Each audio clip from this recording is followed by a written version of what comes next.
बाद एक बहन आई, बार बार मुझे किस्सा याद आ जाता है। वहाँ 12-13 साल की एक बच्ची को लेकर आई गई, हजरत बहुत बीमार है, इसके लिए दुआ कर दीजिए। तो मैंने देखा बच्ची बिल्कुल तंदुरुस्त एकदम देखने में। मैंने कहा क्यों इसकी विल पावर को आप वो कर रही हैं? बच्ची को जहन में नहीं डालनी चाहिए बात। अंदर का हॉस्पिटल आदमी का काम करता रहता है, जब आदमी क़ुव्वत इरादी मजबूत रहती है, तो आप इसको क्यों कर रही हैं? कहा नहीं हजरत बहुत बीमार है। क्या बीमारी है? कि इसके आँख के आंसू सूख गए, यहाँ एक ग्लैंड लगी हुई है, यहाँ एक कुप्पी लगाई है अल्लाह ताला ने, जिससे थोड़ी थोड़ी देर बाद आंसू रिसता रहता है। ऑयल है वो, बिल्कुल एक्यूरेट होता है। ये जो बेरिंग की गोली चल रही है आँख की, घूम रही है, अगर सूखा रहे अंदर तो रगड़ा लग के ज़ख्म हो जाएगा ना, तो वो बिल्कुल एक्यूरेट होती है, बिल्कुल न ज़्यादा न कम। वो सूख गया। अब हर 5-7 मिनट बाद बाहर से इनके आंसू डालना पड़ता है इस बच्ची को।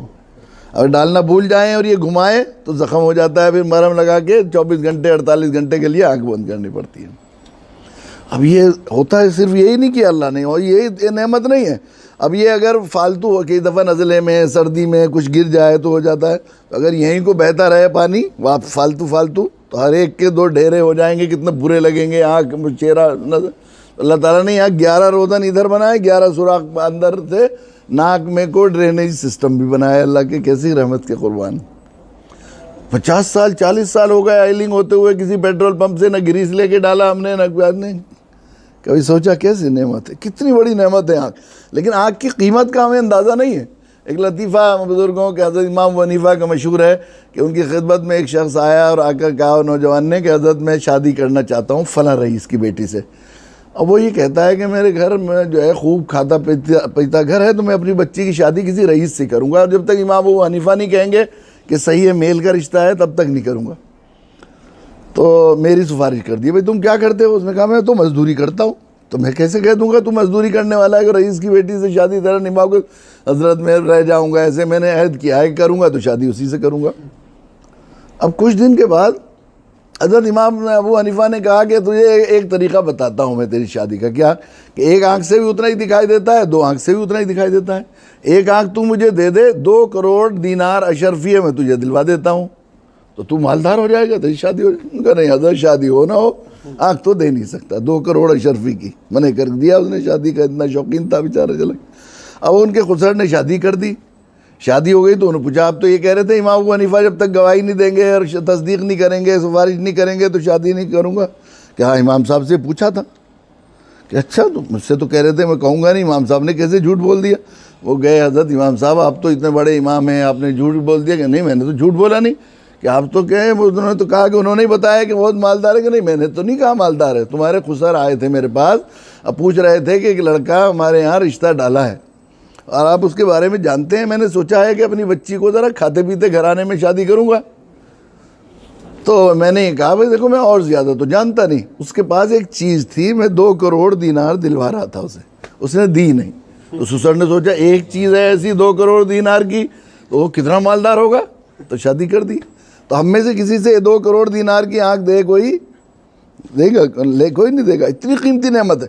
लेकिन इसके साथ हिदायत है, तो ये कितनी नेमत है, इससे कितना कमा सकते हैं। हदीस में आया मुती और फर्माबरदार बेटे की एक निगाह।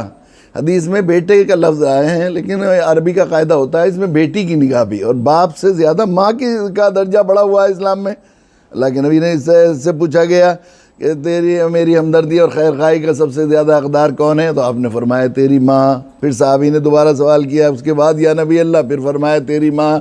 फिर उसके बाद कहा कि तेरी माँ। फिर चौथी दफ़ा पूछने वाले ने पूछा उसके बाद, तो तेरा बाप, फरमाया अल्लाह के नबी ने। 3 दर्जे माँ के, 4था दर्जा बाप का। तो माँ की तो खिदमत और उसकी देखना ज़ियारत और भी अजर की बात है। तो मुती और फरमाबरदार होना चाहिए, चाहे बेटी हो या बेटा। मुती और फरमाबरदार बेटे की एक निगाह बाप के चेहरे पर एक मकबूल हज का सवाब रखती है। अब हज जो हम जैसे करते हैं बस वैसे सवाब कहाँ हो, हमारा हज कबूल होने के लायक तो नहीं, लेकिन मकबूल हज आप देखें कितने लाख रुपए में होता है हज। एक निगाह डालो।